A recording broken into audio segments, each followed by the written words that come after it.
Hey founders, Kirk Mitchie with Candor Advisors. Hope you're having a great summer. One of the things I'm doing this summer in between and among our deal flow is catching up on a lot of podcasts. I listened to one the other day called Business Wars by Wondery. It's a terrific podcast series. The specific one I'm thinking of, or the one that I just listened to, is essentially Scooter Braun versus Taylor Swift. And this is particularly timely, or maybe it just caught my eye because Taylor Swift's on tour right now and setting unprecedented records and showing kind of the power of brand and the strength of community, because the tour is kind of blowing out all the venues and setting new records. The reason I bring it up in this context of business sales and or business wars is that effectively, the way I understand it from the podcast, Scooter Braun took advantage of Taylor Swift and advisors that she had at the time who believed some people who put together the deal for her masters, in effect, the intellectual property of her recordings.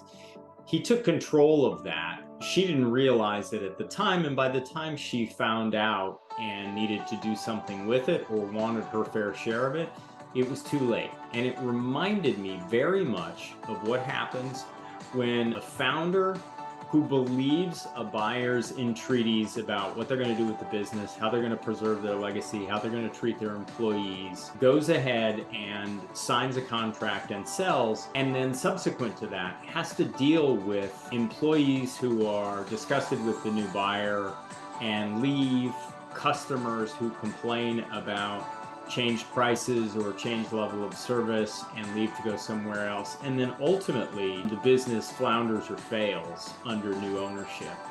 And what it does is kill the legacy of an entrepreneur who built a great business. Now, I don't think there's that many entrepreneurs who will say, well, I got paid, so be it. Most of the people that we work with would care about whether this happens. This is part of the reason that we stand on the wall and make sure that the terms and the conditions of the purchase of the company align with the seller's why in handing over ownership of the business to the buyer. It's also why we try and make sure that the buyer's intent for the business is well explained in the letter of intent, and we use the due diligence period to assess whether that buyer is who they say they are and whether it feels like they're going to follow through on that intent.